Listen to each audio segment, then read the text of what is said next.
Hello there. Well, it's Fiona from Weekly Sewing Bee, and you have heard me mention before now,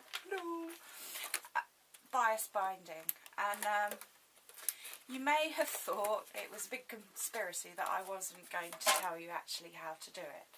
This is because it involves cutting lots of fabric. I've got half a quilt here, it's been cut off, and yeah, ironing as well, so, you know, not my favourite things. Okay, so I have here a takeaway container. I managed to buy some. I hope you can as well. So, bias binding is basically four widths of fabric folded round, so that you've got a flat side. Now, you can buy these bias binding tools off the internet. Yeah. The only reason I haven't got one to show you is because I haven't bought one. So I'm gonna make a tool. Okay, you don't need to make a tool. You can just iron it. All right. So I've got my thick foil here, my aluminum or my tin foil, and I'm not folding it flat to keep it flat, but I am folding a V-shaped crease in this. Now this is to push the fabric down to a point, so I'm putting quite a good solid crease in there, and then I'm going to fold it in half. So basically I'm left with that. I'm going to grab a bit of paper or my board and draw it on there as well so that you can see. So that's what I'm left with. And piping, yeah, so I don't want them squashed flat, but I do want them in, sturdy enough to go in. Now, bias binding needs to be cut along the diagonal, which is great if you, it takes up loads of fabric, it really does. And this is why I'm averse to doing it, because I'm going to take a strip out of this and there's not going to be a lot left afterwards. So I'm going to measure this bit of paper against this tool that I've made. And this tool, you can make even really big stuff if you were doing quilting and you had loads and loads and loads. And what I've got here on this other side of the paper is, so it's 90 degrees, folding it in half, that way I'm making a nice 45 degree angle. And I need to cut my line across the diagonal. The reason it goes across the diagonal is so that it has stretch. So let's get rid of that. Big surface to work from. The longer the pieces are, the better. And that's all great. Yeah.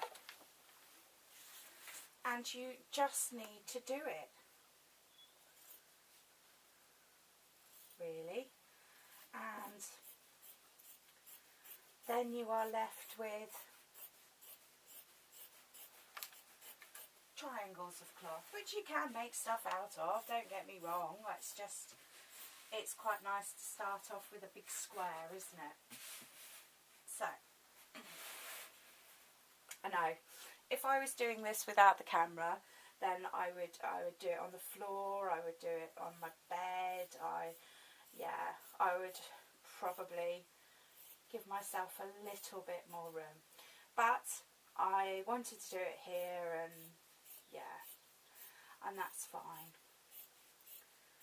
And as you can see, I've got it folded over, so I'm going to do 2 strips. And for those that watch regularly, I've managed to find my sewing scissors. Woo-hoo! I know.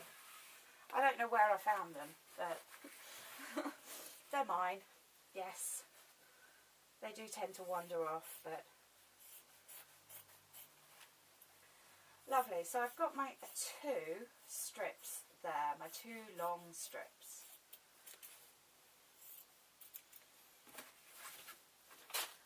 Okay, and they are kind of straight. They're not anywhere near straight. Let's just lop that corner off.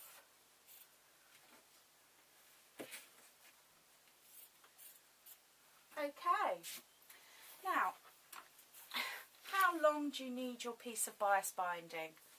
Yeah, this is a good question. So, what I've done is I've chopped it in 2 because I've got 2 bits because it was folded over.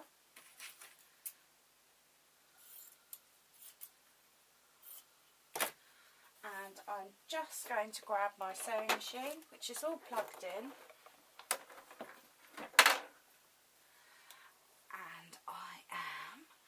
Going to put the 2 sides together, so right side to right side, and I'm going to stitch along there, and then when they fold out it'll be twice as long as it was. So let's check that you're actually in shot, and just a very simple straight line sewing.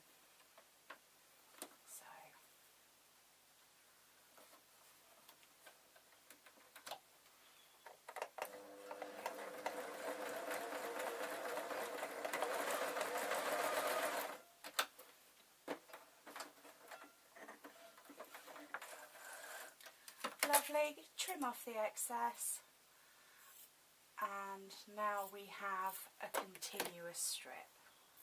So, might do that a little bit better.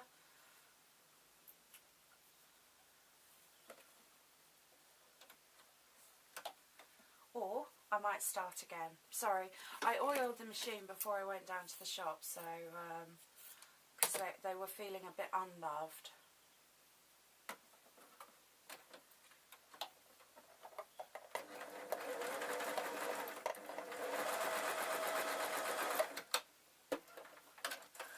Yes, that's that done. Okay, so I've got my continuous strip, like if I was doing a nice jelly roll quilt.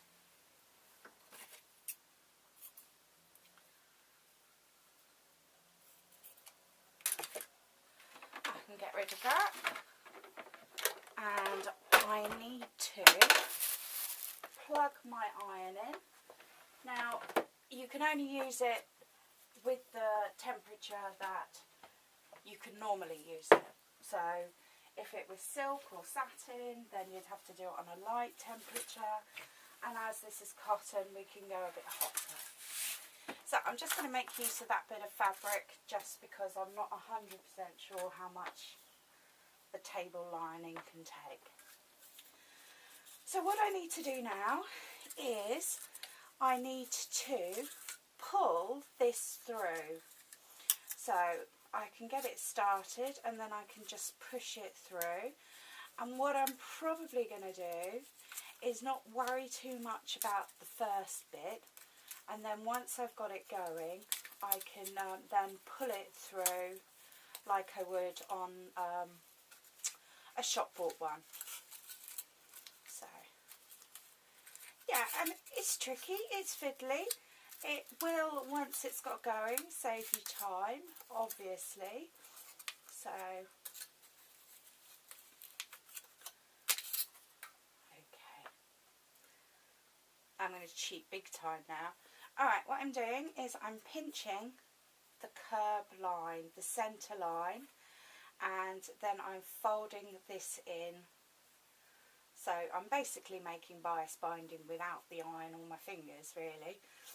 And then I'm going to get it started.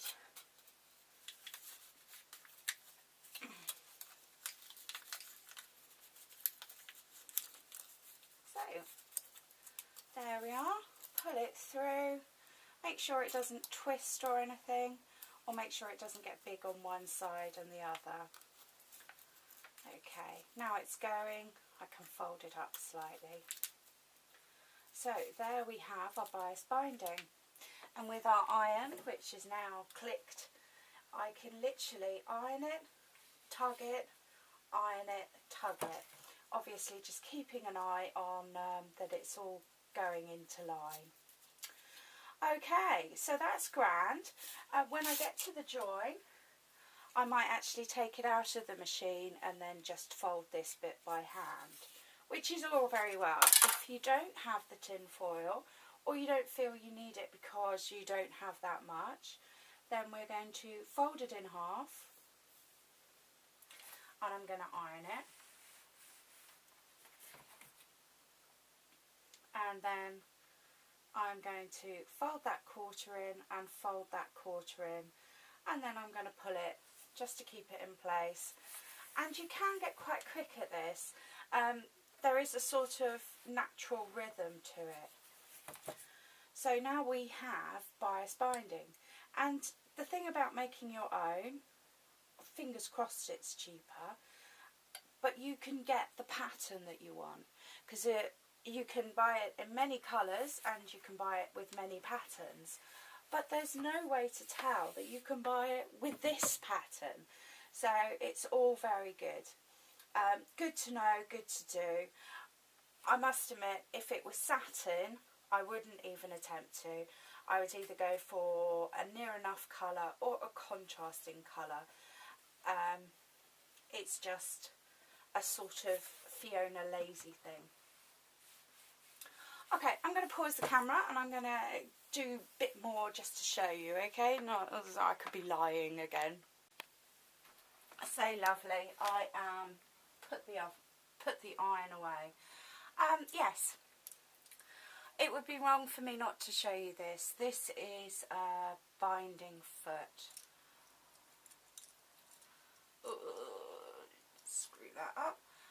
So yeah, I must admit, I find the easiest way to do it is to get it set up here in mid-air and then place it under the sewing machine.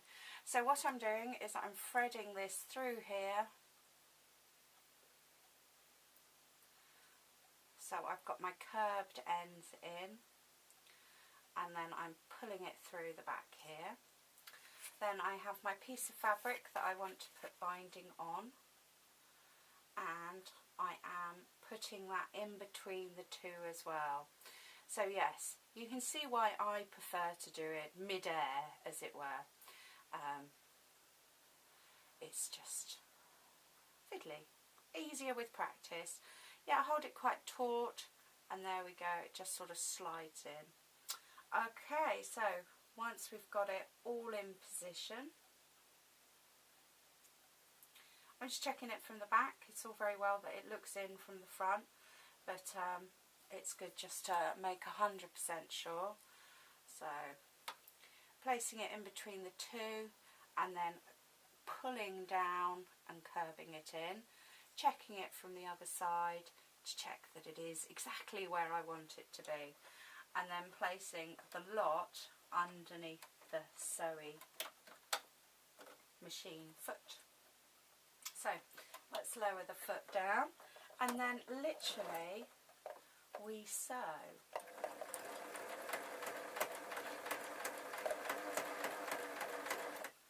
Okay, coming a bit further down, making sure everything's in place, then just allowing the machine to take it.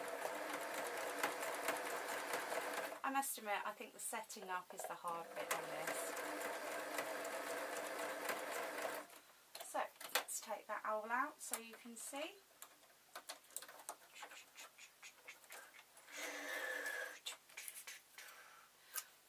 Okay, so there we are.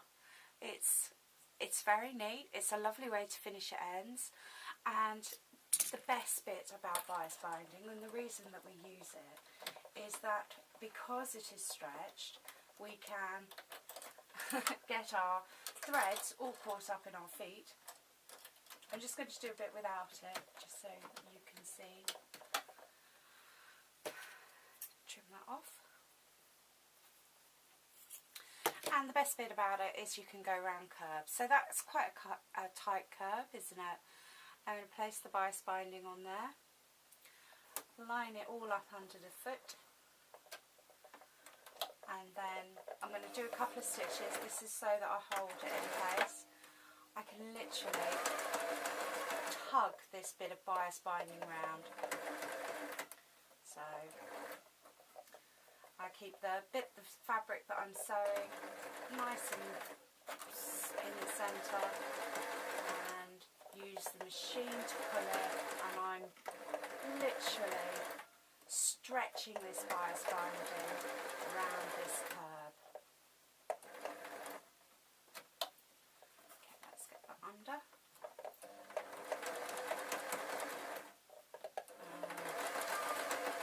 There we are. So yes, bias binding, great. There we go. It's not the neatest bit of stitching, I'm afraid. What can you do? What can you do? So there we go, bias binding. How to make it, why you would need to make it, and when you would need to make it. So yes, I hope you've enjoyed the vid. My name is Fiona from Weekly Sewing Bee. At the moment I'm doing daily videos. This is just to get the numbers up. So sometimes they're a bit short and sometimes they're far too long. Alright, thank you so much for watching.